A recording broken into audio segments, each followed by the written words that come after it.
Très bien, les gars, je reviens vers vous en direct une fois de plus. Alors, devinez ce qui s'est passé. C'est arrivé à nouveau Cardi B. Le rappeur s'en est pris à moi cette fois-ci au sujet de mes déclarations concernant Sonia Massey, mes déclarations parfaitement acceptables concernant Sonia Massey. Je devrais donc dire qu'elle était venue me chercher à cause de déclarations qu'elle pensait que j'avais faites, ou je suppose de déclarations qu'elle avait mal comprises. Le fait est qu'elle est passée en direct sur X Spaces Audio et elle était extrêmement en colère contre moi. Et je veux que vous écoutiez brièvement certaines de ses pensées. Candace Owens, parce qu'elle a fait comme ça, c'est comme, ma fille, pourquoi es-tu toujours debout, ma fille? Ouais, je vais vous donner ma réponse à cela très bientôt. De plus, nous avons JD. Avance. Il est sur la sellette pour avoir suggéré que nous ne devrions pas avoir un gouvernement dirigé par des femmes à chat sans enfants. Alerte spoiler, je suis d'accord. Et Elon Musk est sous le feu des critiques pour avoir suggéré que quiconque boycotte Bibi Netanyahou est antisémite. Alerte spoiler, je ne suis pas d'accord. Et oui, ça veut dire qu'Elon Musk est sur le point de me faire défendre AOC, donc je suis profondément en colère contre lui aujourd'hui. Mais c'est précisément ce qui nous attend avec beaucoup d'impatience dans le prochain épisode de Candace B.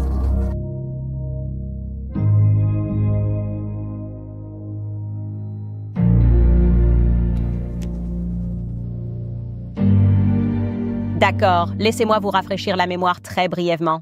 Je suis sûre que vous avez suivi l'actualité puisque tous les politiciens parlent maintenant de Sonia Massey. C'était une femme noire qui a été abattue et tuée chez elle à Springfield, dans l'Illinois, après avoir appelé le 911 et signalé qu'il y avait potentiellement un rôdeur chez elle. Donc, je vais le faire. En gros, nous n'allons pas vous montrer la vidéo à nouveau, mais on peut voir en la regardant qu'elle n'est pas dans son état normal. La meilleure façon de le décrire, c'est qu'elle me donne l'impression de faire une réaction indésirable à un médicament. On entend parfois des histoires de personnes sous ambiance qui font des choses un peu étranges. Et c'est à peu près la meilleure façon dont je pourrais illustrer ce que j'ai vu dans cette vidéo. Et j'ai dit en réponse à cela que je ne considérais absolument pas la fusillade comme justifiée. J'ai aussi dit que le policier aurait probablement des ennuis puisqu'il a clairement indiqué qu'il allait lui tirer une balle dans la tête. J'ai ensuite conclu qu'il est suspect que ces histoires et ces vidéos semblent commodément être diffusées à la communauté noire américaine à chaque cycle électoral. C'est comme si on était passé de George Floyd et juste au moment des élections, soudainement ils commençaient à chercher. C'est comme s'ils envoyaient simplement un email. Du genre, si vous avez des vidéos qui pourraient bouleverser la communauté noire américaine, qui nous permettraient d'appuyer ce récit racial, merci de les envoyer. Et tout de suite, je souligne le fait que Joe Biden tweetait à ce sujet. Où était-il pendant les 4 dernières années de son mandat? Aucun autre noir ou blanc n'est-il mort aux mains d'un policier? Non, bien sûr que non. Mais ils aiment vraiment l'illusion de la paix lorsqu'ils sont au pouvoir, n'est-ce pas? Et puis, quand ils veulent un changement radical ou empêcher quelqu'un d'autre de gagner, ils aiment à nouveau relancer le récit racial. Des commentaires tout à fait sensés. Je n'ai rien dit qui aurait pu être considéré comme controversé. Mais Cardi B a trouvé cela controversé, ou du moins elle pense l'avoir trouvé controversé parce que je crois qu'elle reçoit beaucoup de ces informations sur Internet. Donc, il se peut qu'elle ait vu une partie de mes propos sortis de son contexte, parce que c'est ce qui arrive. Il faut laisser Internet faire son travail, et elle était contrariée, très contrariée. Alors, écoutons maintenant ce avec quoi Cardi B pense être en désaccord. Écoutez bien. Donc, l'autre personne que je vais dénoncer, c'est Candy Khan. Je n'arrive même pas à dire son nom, Candace Owens. Parce qu'elle a dit un truc genre, c'est comme, meuf, pourquoi tu es toujours là, meuf?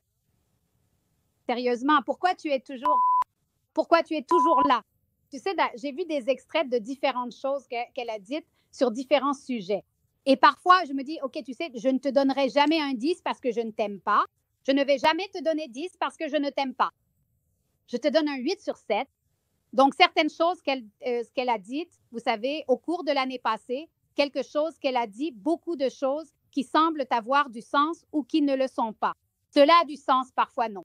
Mais aujourd'hui, elle dit quelque chose de très dérangeant à ce sujet.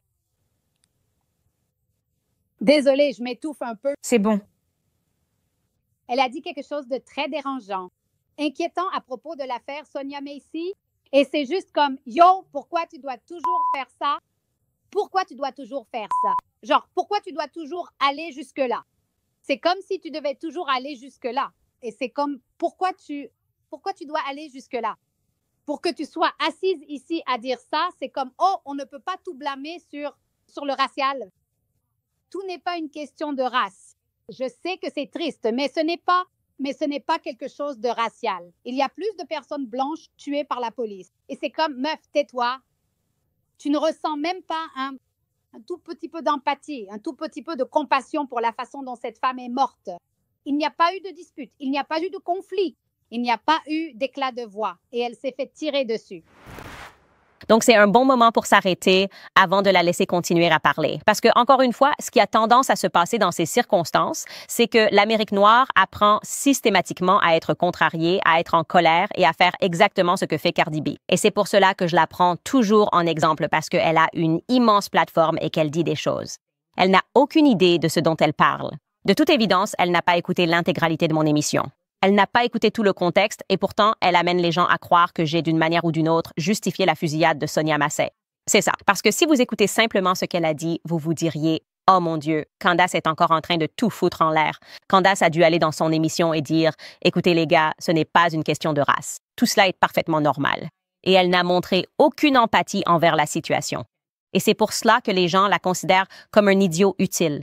C'est pourquoi je dis qu'ils aiment donner une tribune à des personnes dont ils soupçonnent qu'elles n'ont pas assez d'éducation pour faire leurs propres recherches et qui, par conséquent, se contenteront de croire un titre ou un court extrait et, encore une fois, ne feront aucune recherche approfondie pour voir exactement ce que cette personne a dit dans son contexte.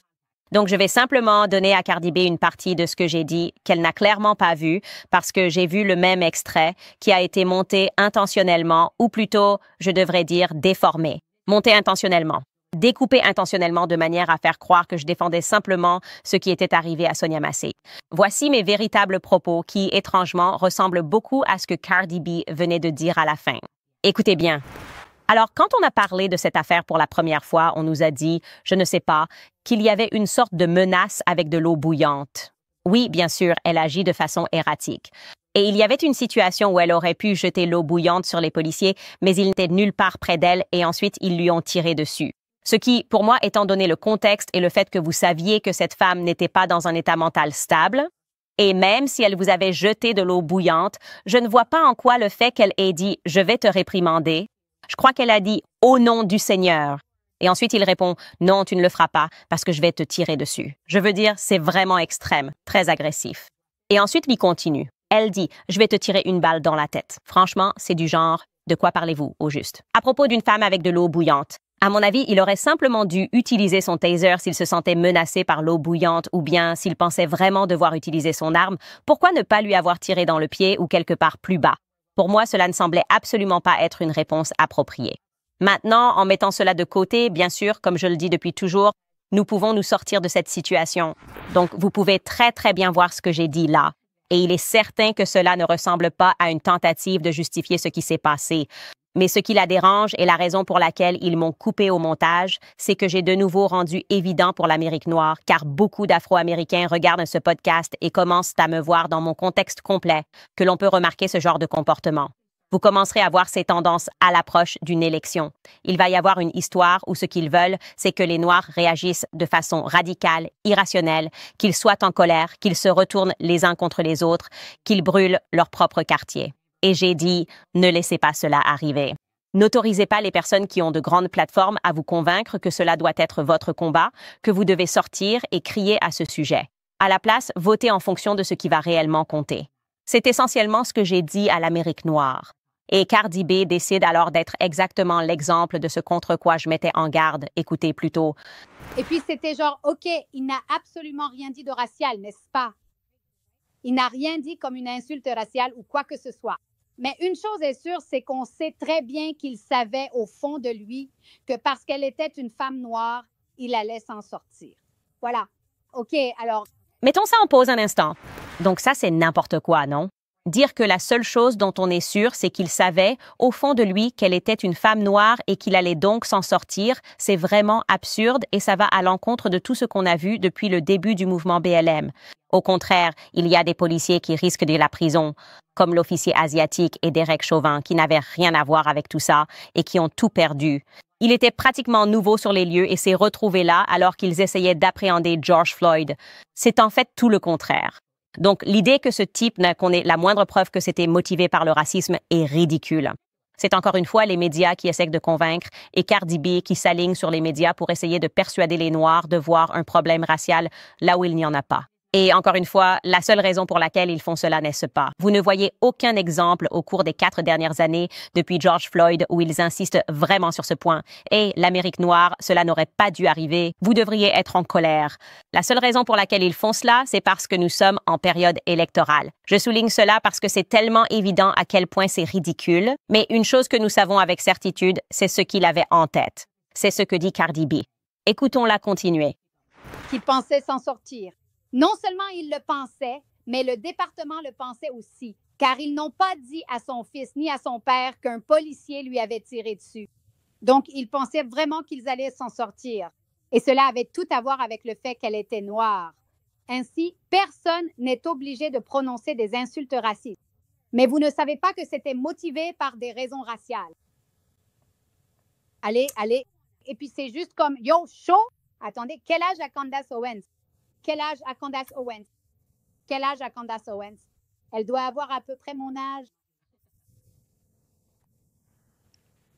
Owens, cette Candace Owens, elle a 35 ans. Elle est une figure publique et une commentatrice politique américaine. Ken Owens, tu as 35 ans. Sonia avait 36 ans. Vous avez pratiquement tous la même silhouette. Vous êtes tous les deux minces. Ouais, eh bien, toi aussi. Tu es plus jeune qu'elle. Elle est mère. Tu es une mère. C'est une fille. Tu es une fille.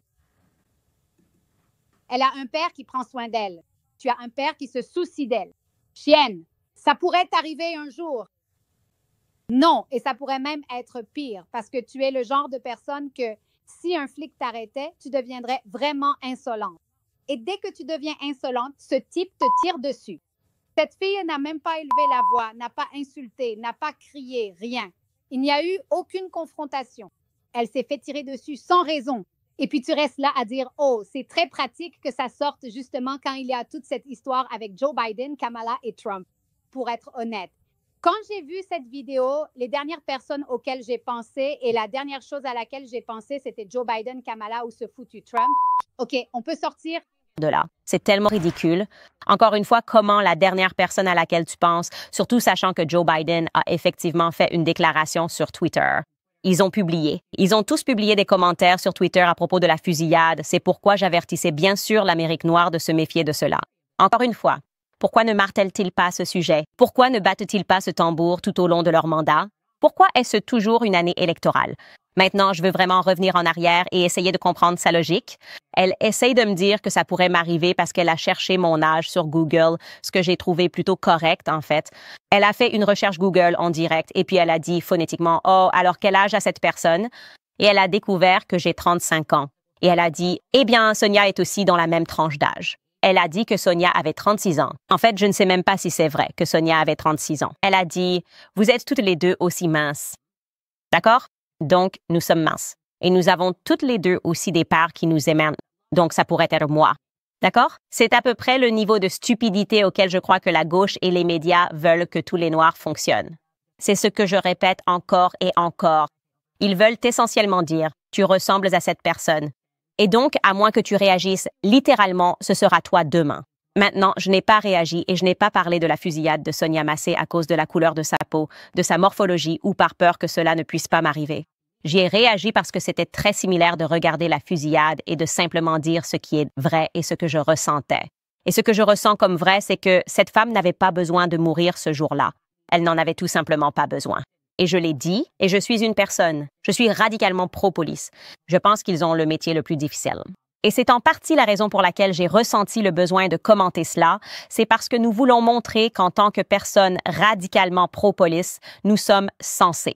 Et il n'y avait aucune raison, encore une fois, dans ma conclusion, lorsque j'ai dit immédiatement que Sonia Massé devait mourir, et je savais que cela allait être utilisé comme une occasion d'induire en erreur les Afro-Américains en leur faisant croire qu'ils ne sont rien d'autre que la couleur de leur peau. Et donc, il faut que vous réagissiez à chaque fois que quelque chose tourne mal. Donc, Cardi, je dois dire que je garderai toujours une lueur d'espoir pour toi. J'aimerais vraiment que les médias relaient ce que je dis à ton sujet, en fait, dans l'émission. C'est seulement à chaque fois. À chaque fois que nous avons une sorte d'échange ou que nous ne sommes pas d'accord sur quelque chose, les médias essaient de faire croire que je te déteste. C'est loin d'être le cas. Je trouve ça triste que tu sois constamment utilisé par les médias parce qu'ils pensent que tu n'es rien d'autre qu'une stripteaseuse.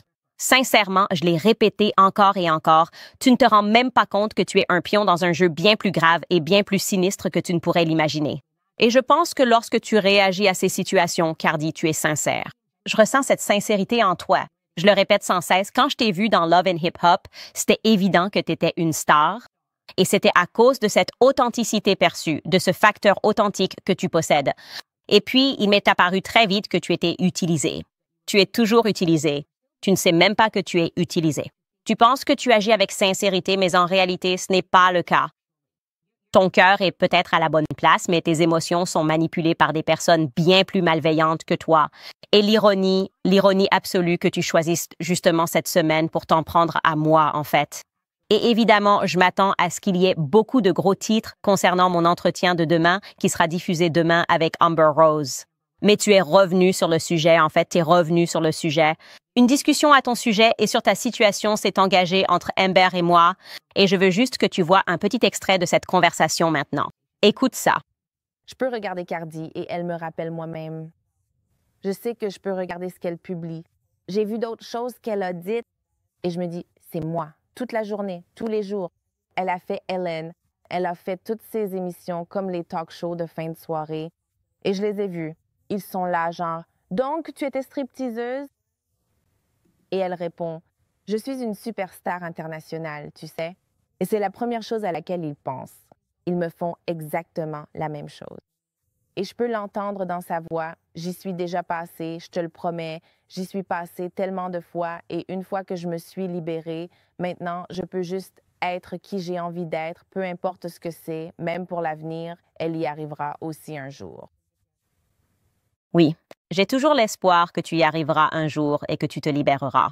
Cardi de l'industrie qui t'utilise au-delà de ce que tu peux même imaginer parce qu'il ne te considère pas comme quelqu'un d'instruit. Et c'est tout ce que j'ai à dire sur ce sujet. Mais en parlant d'éducation, les amis, je suis tellement fière d'avoir Grand Canyon University comme sponsor de l'émission, car c'est une université chrétienne privée située dans la magnifique ville de Phoenix, en Arizona. Ils croient qu'ils ont été dotés par notre Créateur de certains droits inaliénables à la vie, à la liberté et à la poursuite du bonheur. La mission de GCU est de favoriser l'action vertueuse par l'enseignement supérieur en honorant votre carrière, votre vocation, votre impact, votre famille, vos amis et votre communauté. Vous pouvez changer le monde pour le bien en mettant les autres avant vous afin de glorifier Dieu. Que votre objectif implique un baccalauréat, une maîtrise ou un doctorat, l'environnement d'apprentissage en ligne sur le campus et hybride de GCU est conçu pour vous aider à atteindre vos objectifs académiques, personnels et professionnels uniques. La quête de servir les autres est la vôtre. Alors trouvez votre objectif à la Grand Canyon University, une université chrétienne privée et abordable. Visitez GCU maintenant. Très bien les gars, nous avons beaucoup d'histoires à raconter aujourd'hui. Je ne sais pas, la scène politique est tout simplement folle.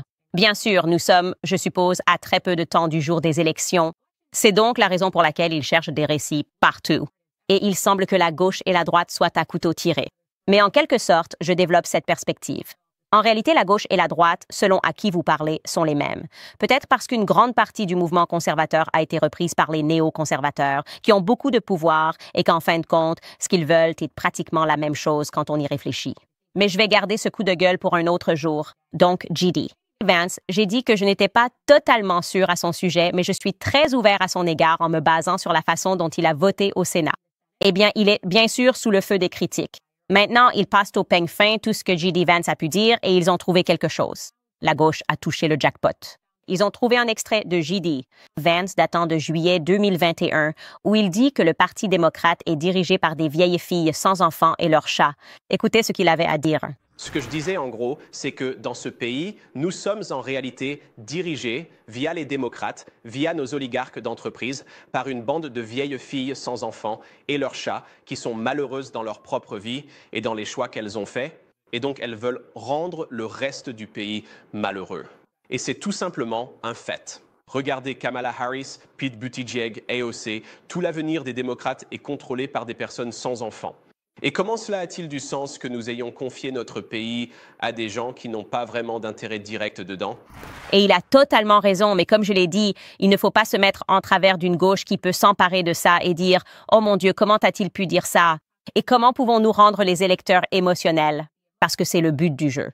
D'accord. Eh bien, maintenant, nous devons nous adresser aux femmes sans enfants et bien sûr aller voir nos stars hollywoodiennes qui adorent la gauche, adorent les démocrates et qui existent désormais principalement pour leur obéir et les pousser à dire quelque chose d'émotionnel à propos de ces commentaires qui datent de 2021. Et personne ne s'en est soucié quand il les a prononcés. Mais laissons la parole à Jennifer Aniston qui a écrit ceci dans une story Instagram. Je n'arrive vraiment pas à croire que cela vienne d'un potentiel vice-président des États-Unis. Tout ce que je peux dire, c'est, Monsieur Vance, je prie pour que votre fille ait la chance d'avoir un jour des enfants à elle. J'espère qu'elle n'aura pas besoin de recourir à la FIV comme seconde option, car vous essayez aussi de lui retirer ce droit. Est-ce que j'ai bien vendu le truc? Est-ce que je l'ai fait comme Jennifer Aniston l'aurait fait? Peut-être dans Friends? Je ne sais pas. J'espère que oui. J'espère que vous réalisez maintenant que, évidemment, vous ne pouvez pas voter pour Tree Vance parce que ce qu'elle veut clairement dire, c'est que si vous avez du mal à avoir des enfants, il ne veut pas que vous dirigiez le pays. Non, bien sûr que non. Personne avec un minimum de bon sens, personne de raisonnable, personne d'honnête ne croit que c'est ce qu'il sous-entend. Bien sûr, il dit quelque chose de bien plus important. Ce qui est important, c'est que nous avons tout un tas de personnes qui créent des politiques, qui font passer des lois, qui façonnent l'avenir de ce pays pour ceux qui vont en hériter, c'est-à-dire les enfants de quelqu'un, mes enfants. C'est peut-être vos enfants. C'est peut-être les enfants de votre frère. Et ils ne réfléchissent pas dans cette optique. Bien sûr, ils ne parlent pas des personnes qui ont des difficultés à concevoir, car cela serait... Eh bien, cela impliquerait qu'ils voulaient fonder une famille, n'est-ce pas? Donc, si vous essayez de fonder une famille, cela implique que votre état d'esprit est orienté dans cette direction. Bien sûr, votre état d'esprit sera « D'accord, je veux fonder une famille. Donc, évidemment, je vais voter en fonction de ce genre de valeurs. » Parce que j'espère qu'un jour, mes enfants pourront bénéficier de ces valeurs pour lesquelles je vote aujourd'hui. Blake Masters, je pense, a parfaitement résumé cela sur Twitter. Il a écrit cela pour défendre J.D. Vance. Les dirigeants politiques devraient avoir des enfants. Ils devraient au moins être mariés, c'est certain. Si vous ne dirigez pas ou ne pouvez pas diriger votre propre foyer, comment pouvez-vous comprendre une circonscription de famille ou gouverner judicieusement en pensant aux générations futures? Avoir quelque chose à perdre, ça compte. Et je suis tellement d'accord avec ça. Et on pourrait en dire bien plus encore sur le fait d'avoir quelque chose à perdre. C'est aussi pourquoi je pense que nous avons besoin de limiter les mandats. Parce que s'ils pensent qu'ils vont être expulsés de Washington dans 4 ans, alors soudainement, ils ont quelque chose à perdre comme le peuple américain, n'est-ce pas? Ils ne reçoivent pas d'argent des lobbyistes. Ils vont devoir retourner vivre comme les Américains. Et ils adopteront peut-être des politiques qui profiteront au peuple américain et pas seulement à leurs lobbyistes. Donc oui, cela a du sens quand on voit le genre de politiques qui sont adoptées. C'est l'une des raisons pour lesquelles vous devriez vous demander, lorsque vous votez pour quelqu'un, s'il n'a pas de femme et pas d'enfant, qu'est-ce que cela signifie pour vous? Qu'est-ce que cela signifie pour leurs priorités? Eh bien, même si vous décidez, d'accord, je ne vais pas me marier et je vais rester seule. J'imagine qu'avec le temps, ce qui se développe, c'est une mentalité égoïste. C'est pour cela qu'on dit que l'on peut rester bloqué dans ses habitudes si on ne se marie pas avant, je ne sais pas, un certain âge. Disons que vous ne vous mariez pas avant 60 ans. Il sera probablement plus difficile pour cette relation de réussir parce que vous avez passé toute votre vie seule sans avoir à faire de compromis ni à partager. Je veux dire, on peut même voir cela avec le syndrome de l'enfant unique. C'est la même chose, non? Le syndrome de l'enfant unique. Ce dont nous parlons, ce sont des enfants qui vont à l'université, doivent partager une chambre et se disent « Mais qu'est-ce que c'est que ça? Je n'ai jamais eu à partager quoi que ce soit dans ma vie. » Ils deviennent en fait assez égoïstes. Je l'ai même remarqué avec mon fils aîné qui était habitué à ce que toute l'attention soit toujours sur lui. Et je me suis dit « Heureusement que nous avons eu un autre enfant rapidement après, car il a fallu un peu lui enlever cette habitude dans les premiers mois après la naissance de ma fille, parce qu'il était tellement habitué à être la vedette. » Donc, je suis tout à fait d'accord avec ce sentiment. Ce n'est pas quelque chose que j'espère que J.D. Vance revienne dessus. J'espère que ce n'est pas quelque chose que la campagne de Trump lui demandera de retirer. Je pense que c'est quelque chose qui doit être entendu. Et plutôt que de se plier à la gauche, plutôt que de se plier à Jennifer Aniston et à ses émotions ou de faire semblant que cela concerne la FIV ou l'infertilité, nous devons rester fermes sur ce en quoi nous croyons en tant que conservateurs. Et à ce propos, je suis certain que vous avez tous vu, tout comme moi, et je ne savais même pas ce que c'était, la gauche qui s'affolait à propos du projet 2025, n'est-ce pas? À tel point que Trump est sorti et a dit « Je ne sais même pas ce qu'est le produit 2025. Je ne sais même pas. » Je ne sais pas s'il l'a désavoué explicitement, mais il a essentiellement dit « Je n'ai rien à voir avec le projet 2025. » Et cela peut être vrai. C'est quelque chose qui a été élaboré par la Heritage Foundation. Mais j'ai été assez surpris de le voir en tendance sur X. Je me disais, qu'est-ce que le projet 2025? Alors j'ai fait quelques petites recherches et je vais vous dire, le document qu'ils ont rédigé fait environ 1000 pages. Je ne l'ai certainement pas lu en entier. Mais en lisant simplement les premières pages, et ma sœur m'a dit qu'elle en avait lu 103 pages, elle m'a dit « Tu sais, Candace, je ne vois pas vraiment ce qu'il y a de mal avec 2025, le projet 2025. » Et j'ai répondu « Vraiment, tu n'es tombée sur rien de problématique? » Elle m'a dit « Non, en fait, ça dit à peu près tout ce qu'on ressent à propos des initiatives DEI et des choses de ce genre. » Et j'ai pensé « Oh, est-ce que c'est encore un de ces cas où les conservateurs agissent comme des lâches parce qu'on laisse la gauche s'emparer du récit? » J'appelle ça le jeu du désaveu, où il crée essentiellement un climat de pression sociale et plein de gens commencent à te poser des questions sur quelque chose que tu ne connais même pas vraiment. Tu ne sais pas ce que c'est, ce que la personne a dit ou ce que le document ou le pamphlet dit, mais tu te contentes de dire « Ah, je le désavoue. » Je désavoue. S'il vous plaît, arrêtez simplement. Je ne veux juste pas être sous cette attaque. Ce n'est absolument pas la bonne réaction. Ce n'est pas la bonne réaction. Au contraire, nous devrions les mettre au défi, leur dire « En fait, explique-moi ce qu'est le projet 2025 et je te dirai si je le soutiens ou non. » Passons-le en revue point par point, mettons-les sur la défensive. Donc, je vais vous dire, au fait, ce ne sont que quelques points et c'est disponible sur Wikipédia.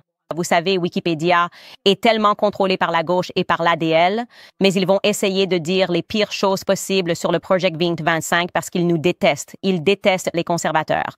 Et j'ai lu l'article et je me suis dit, il n'y a rien dans cette page Wikipédia avec lequel je ne suis pas d'accord. Donc, dans le pire des scénarios, selon Wikipédia, voici ce qu'ils ont écrit ici. La vision philosophique.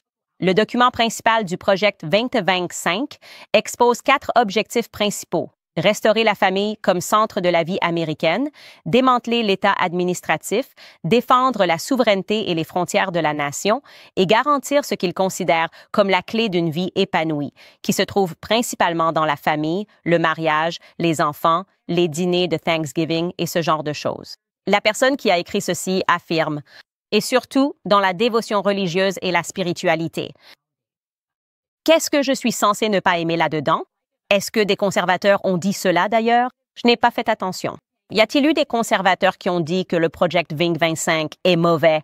Parce que peut-être devriez-vous vous demander s'ils sont vraiment conservateurs ou non.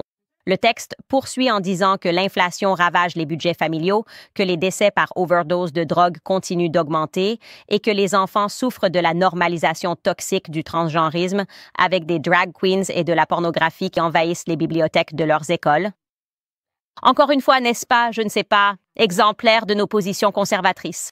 Le texte poursuit en disant que le changement climatique est un sujet sur lequel Project 2025 conseille à un futur président républicain d'aller plus loin que simplement annuler les décrets du président Biden sur le climat. Il propose d'abandonner les stratégies de réduction des émissions de gaz à effet de serre responsables du changement climatique. Oui, parce que c'est une arnaque. C'est une perspective conservatrice que de considérer le changement climatique comme une arnaque. Ils prennent votre argent des impôts, vous disent qu'ils vont réduire le carbone dans l'air et ils mentent encore et encore, prouvant que le GIEC est une organisation bidon et ils font comme si nous pouvions avoir un impact sur l'environnement par des moyens comme l'accord de Paris, qui n'inclut même pas le plus grand contributeur aux émissions de carbone, à savoir la Chine. Tout cela n'a aucun sens.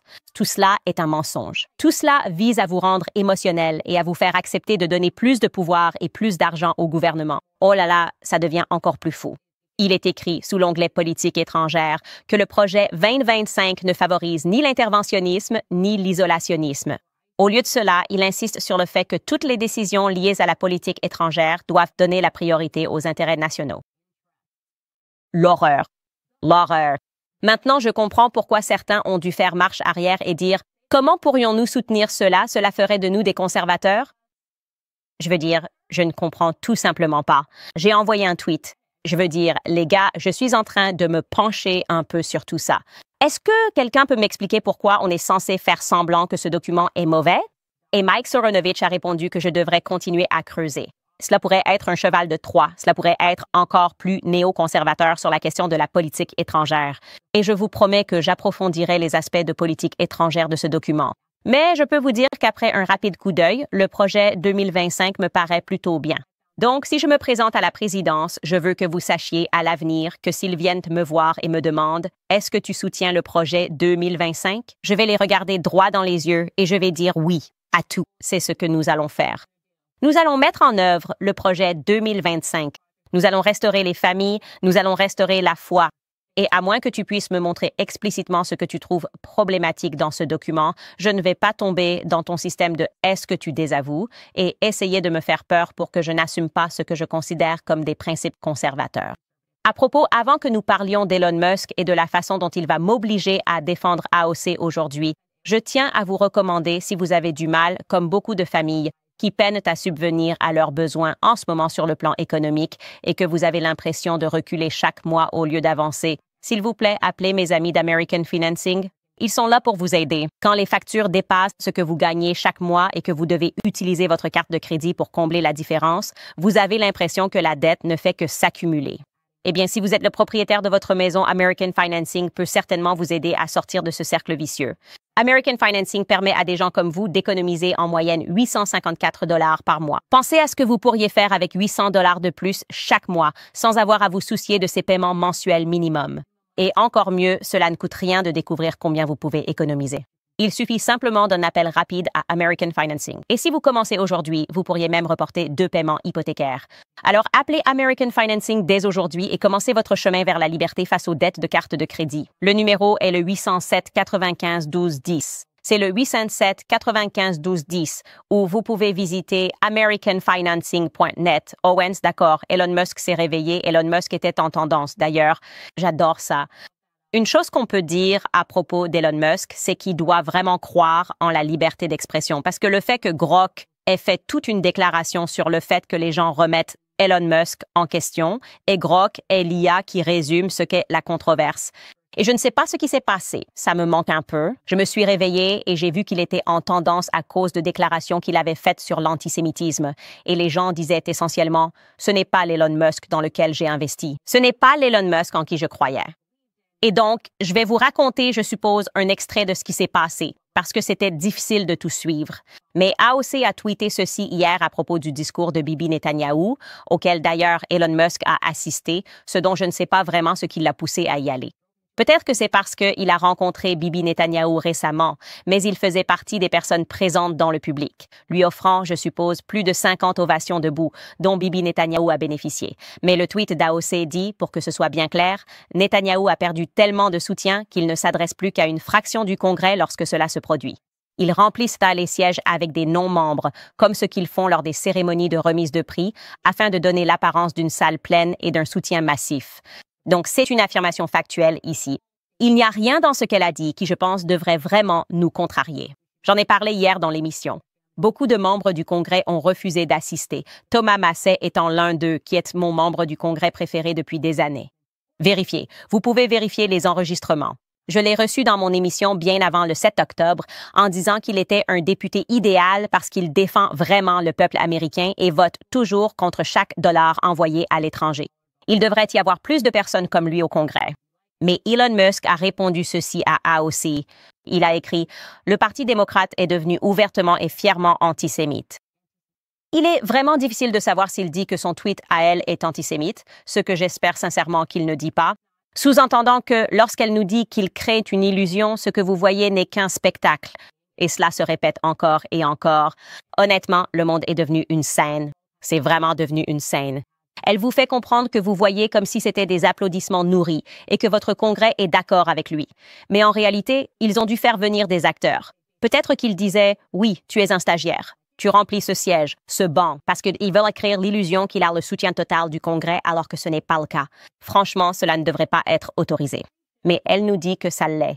Peut-être qu'il voulait dire que les personnes qui boycottent cet événement, tous les membres du Congrès qui le boycottent, sont antisémites. Parce que sinon, pourquoi boycotter? D'accord, ça n'a toujours aucun sens pour moi. Est-ce que ça a du sens pour toi?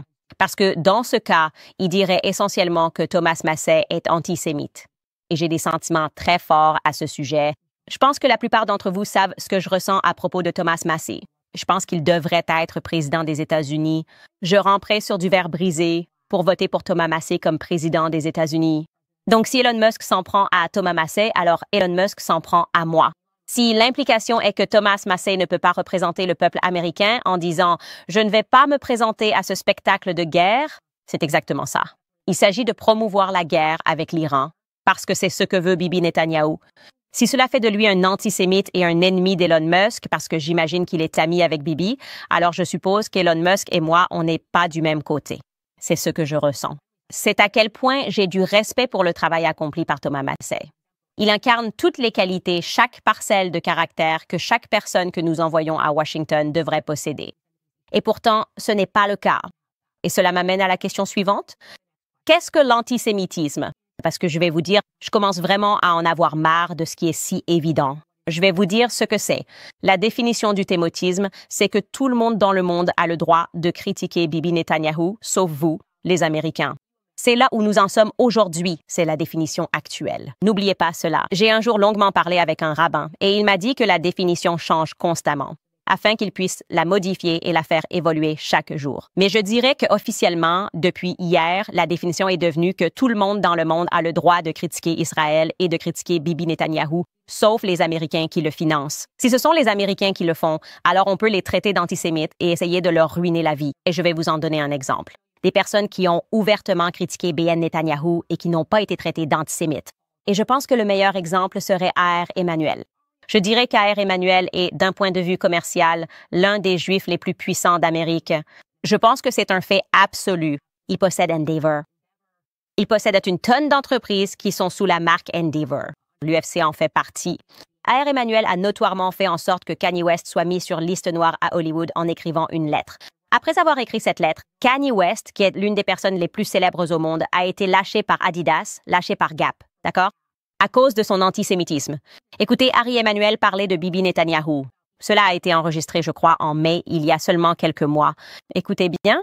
Netanyahou qui ne veut pas de solution pacifique. Et il est devenu évident qu'arriver à une solution politique et que Netanyahou reste au pouvoir sont deux choses irréconciliables.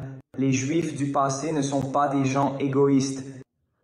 Nous sommes un peuple dont la Bible nous dit de traiter l'étranger comme l'un des nôtres, qui doit laisser les coins des champs pour l'orphelin et la veuve, qui doit aider. C'est nous qui aidons.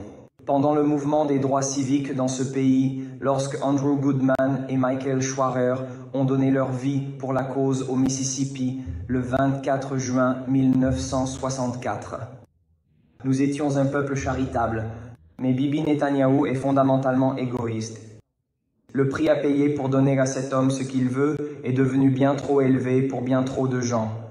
Les réputations peuvent être détruites bien plus rapidement et facilement qu'elles ne peuvent être réparées. Et Netanyahou a terni un héritage qui ne lui appartient pas.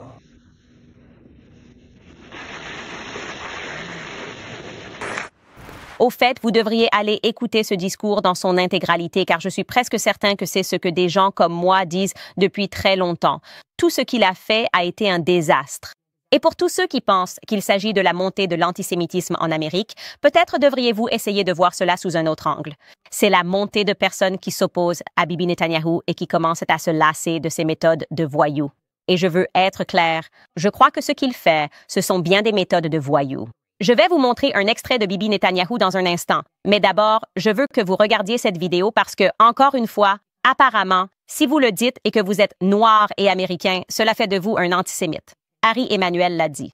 J'attendrai d'ailleurs, journaliste, je regarde chaque minute de l'émission pour que vous fassiez à Ari Emanuel ce que vous me faites à moi. Je veux voir des articles complètement déchaînés demain sur le fait qu'il serait un antisémite enragé, un haineux des Juifs. Je pense que c'est le bon terme. Mais voici une autre vidéo. Celle-ci date de 2002.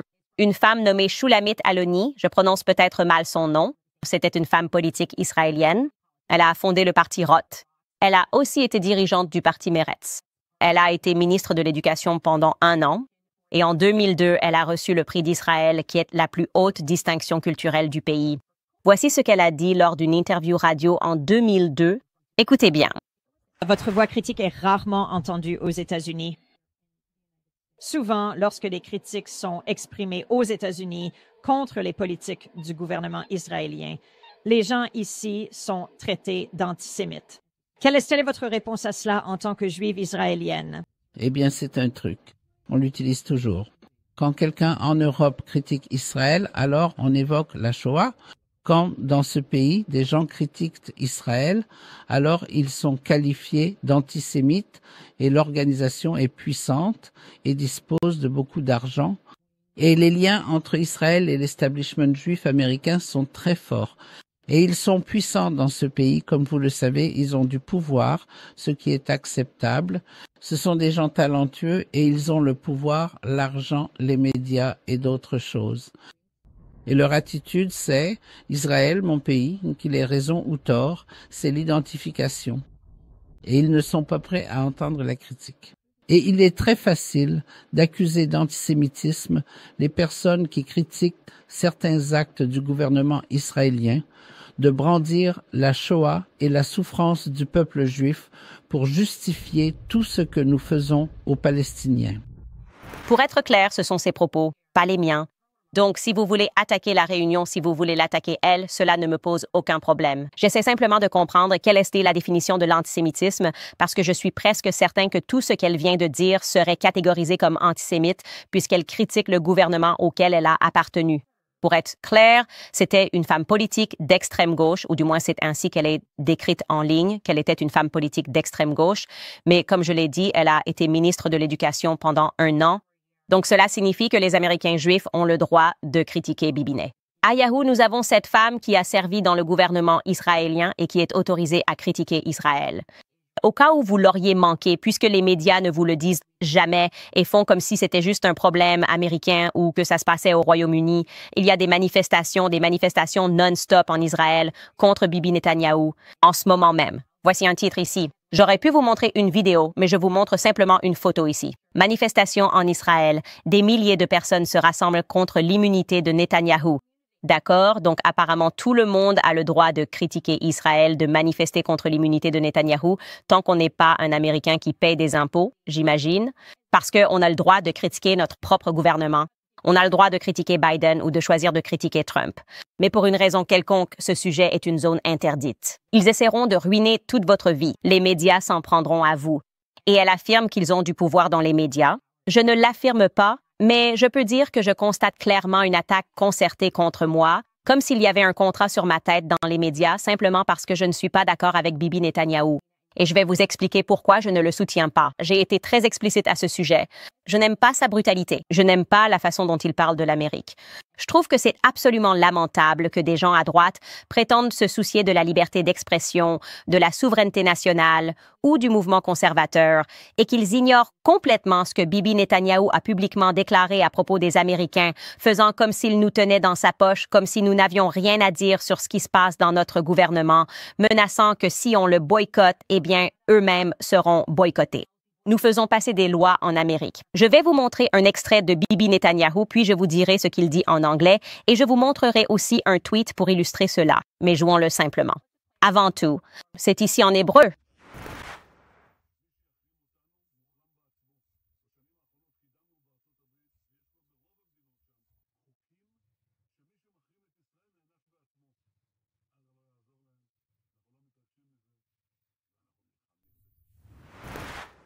Donc, vous pouvez voir que ça a été partagé sur son fil Twitter et que leur langue était sous-titrée. Et au cas où vous écouteriez sur Spotify, il dit et il a un ton un peu de voyou dans sa façon de parler et de bouger.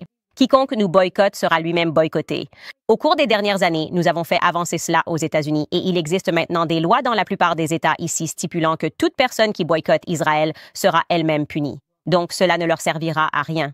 Nous nous en fichons et nous nous battons contre cela. Et cela a été confirmé par les comptes officiels d'Israël qui tweetent le premier ministre Benjamin Netanyahou, puis il répète ce qu'il dit. Quiconque nous boycotte sera boycotté. Le Conseil des droits de l'homme de l'ONU est un organisme biaisé dépourvu d'influence. Ce n'est pas pour rien que j'ai déjà ordonné la rupture des liens avec lui. Ce n'est pas non plus pour rien que l'administration américaine a pris cette mesure avec nous. Ces dernières années, nous avons promu des lois dans la plupart des États qui prévoient des mesures fortes contre quiconque tente de boycotter Israël. Alors pourquoi Israël serait-il autorisé à promouvoir des lois aux États-Unis d'Amérique? Aidez-moi, conservateurs. Vous êtes tous tellement peureux. Vous êtes une bande de trouillards. Je ne le supporte pas, ça me rend malade. La majorité des gens sont des hommes. C'est ce à quoi nous sommes confrontés. Nous avons affaire à des hommes terrifiés à l'idée d'être cancel. C'est ça le problème. Il y a quelques générations, les hommes étaient prêts à mourir pour leur pays. Aujourd'hui, il y a des hommes qui n'ont même pas le courage de tweeter pour dire que ce n'est pas acceptable. Je me fiche du pays. Je me fiche que ce soit Zelensky. Je me fiche que ce soit Yahoo. Je me fiche de savoir qui dirige les talibans en ce moment. Aucun dirigeant d'un pays étranger ne devrait parler ainsi des lois en Amérique. C'est ça, avoir la souveraineté. C'est ce que cela signifie. Nous voulons la souveraineté. D'accord? C'est antisémitisme. Ce n'est pas de la haine des Juifs. C'est que j'exige la souveraineté. Et pour chaque dirigeant, chaque commentateur qui n'est pas capable de dire cela, qui n'est pas capable de faire cette déclaration, écartez-vous. Sincèrement, je ressens tellement de colère et de frustration envers les lâches que je vois au quotidien. Je ne comprends pas que vous ayez peur. Je ne sais pas, je ne veux pas me faire annuler. Je suis juste Cain. Vous n'êtes qu'une bande de... Je n'ai même pas envie de dire femme. Je suis une femme. Juste des petites filles. Vous voyez? Et je ne peux même pas dire ça parce que ma petite fille est coriace. Vous êtes pathétique. Vous êtes pathétique. Et pour aller plus loin sur à quel point nous sommes tous devenus pathétiques, c'est comme regarder ce qui me semble si clairement être des agitateurs fédéraux. Vous vous souvenez de ça? J'ai dit hier, quand ces manifestations avaient lieu, et tout le monde, comme par hasard, vous avez des néoconservateurs. Oh mon Dieu, regardez ça.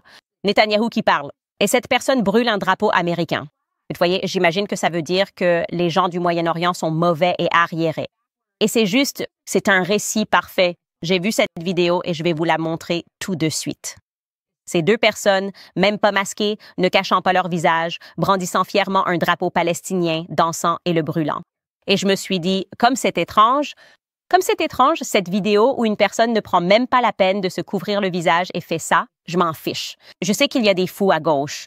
Je sais qu'il peut aussi y avoir des gens vraiment fous à l'extrême droite, d'accord? Il y a la théorie du fer à cheval, selon laquelle quand on va trop loin, tout finit par se ressembler. Mais là, il faut du courage. Genre, tu t'en fiches complètement. Ton visage n'est même pas couvert. Tu danses, tu tiens ce drapeau. Et tu sais que les caméras des médias sont braquées sur toi après le 6 janvier, alors que tu as vu des gens être emprisonnés pour bien moins que ça. Et je vais acheter ça. J'ai fait quelque chose que j'ai déjà fait plusieurs fois et ça a toujours marché.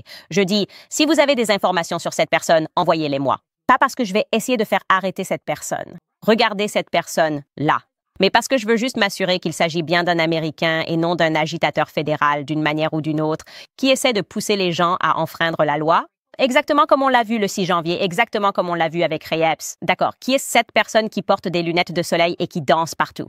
Et est-ce que vous me croiriez si je vous disais que cette publication a eu 15 millions de vues et qu'aucune personne n'a été capable de confirmer qui était cet individu?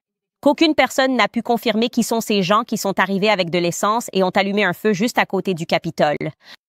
Donc, on a eu la réaction à cela, c'est-à-dire qu'on est censé penser « Oh mon Dieu, les Palestiniens sont horribles !» Voilà. J'imagine que tout ce que Bibi Netanyahou veut faire là-bas est parfaitement acceptable et qu'on ne devrait plus le critiquer. Waouh, quelle chance!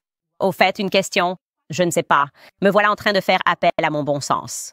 Pourquoi brûle-t-il un drapeau américain au lieu d'un drapeau israélien?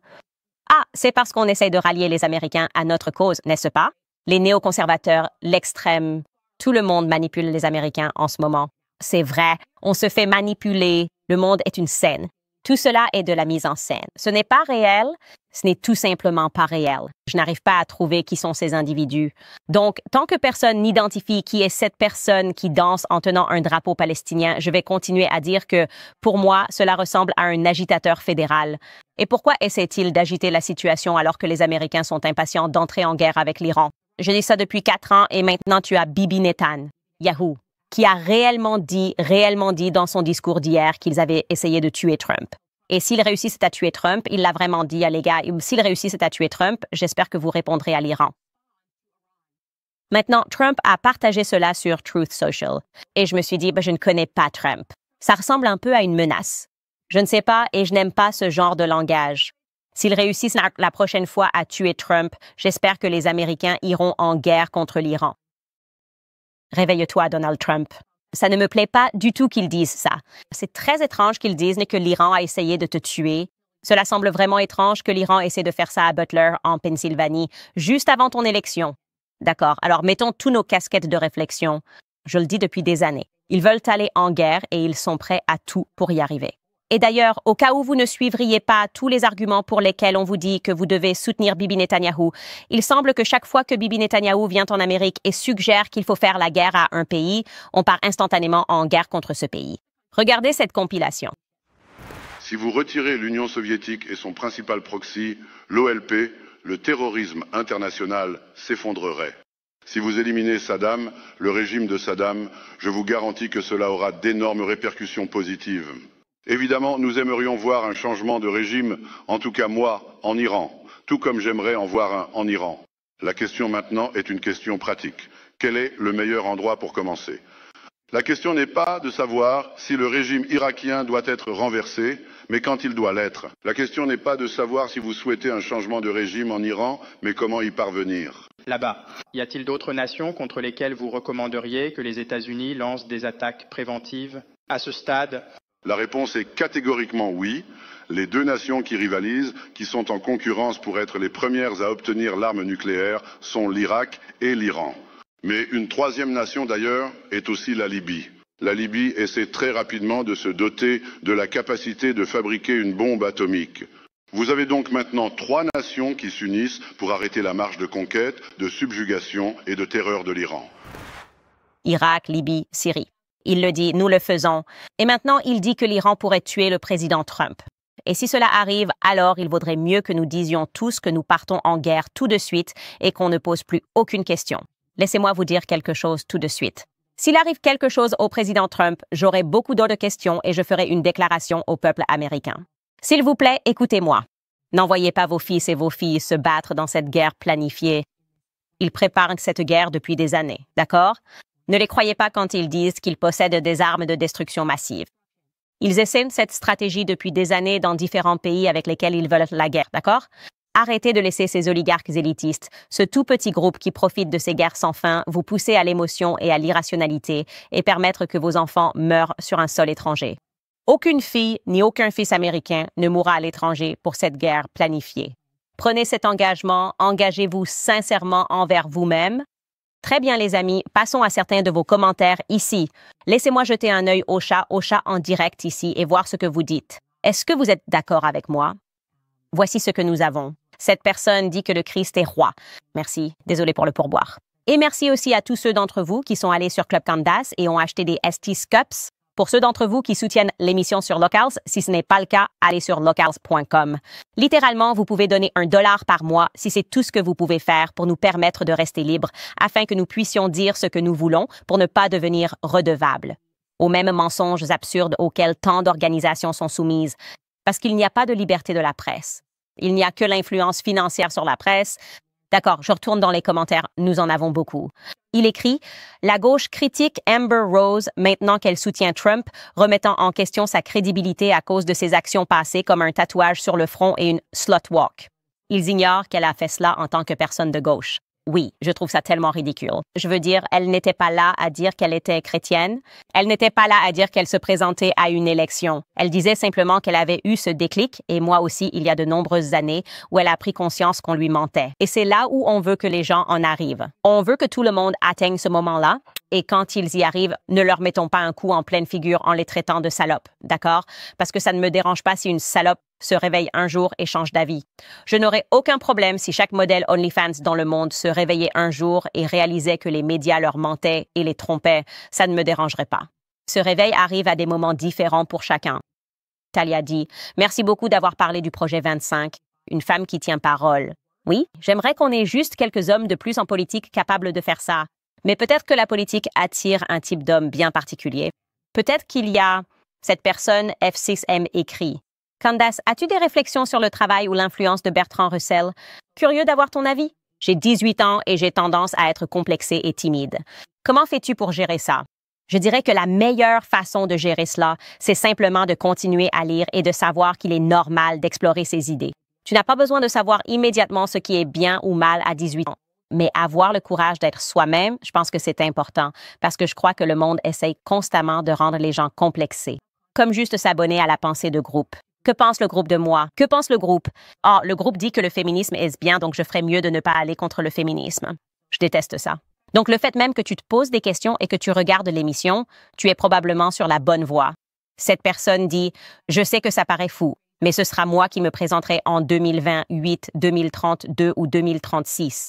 Est-ce une coïncidence que je m'appelle Donald? » Non, mon pote dit « Supprimez le financement d'Hollywood, de l'industrie musicale grand public et des chaînes d'information corrompues qui poussent leur agenda et leurs mensonges en général. Merci pour ce que tu fais, Candace. Au fait, le Christ est roi. Vous tous. Minect explose en ce moment. Vous le savez, non? Vous pouvez me trouver si vous voulez me poser une question et je peux vous répondre en audio vocal. Vous pouvez simplement me trouver sur minect.com. C'est comme minect.com. Cette personne dit « Pourquoi donner de l'attention à Cardi B, c'est Smokey? C'est une danseuse. Elle ne sait que se vendre. Malheureusement, les gens idolâtrent cela plutôt que l'intelligence. Je ne suis pas d'accord, et pour les raisons que je viens d'évoquer à propos d'Amber Rose. Je pense que Cardi B est quelqu'un qui s'est retrouvé dans une industrie incroyablement satanique et que son âme lutte pour survivre en ce moment.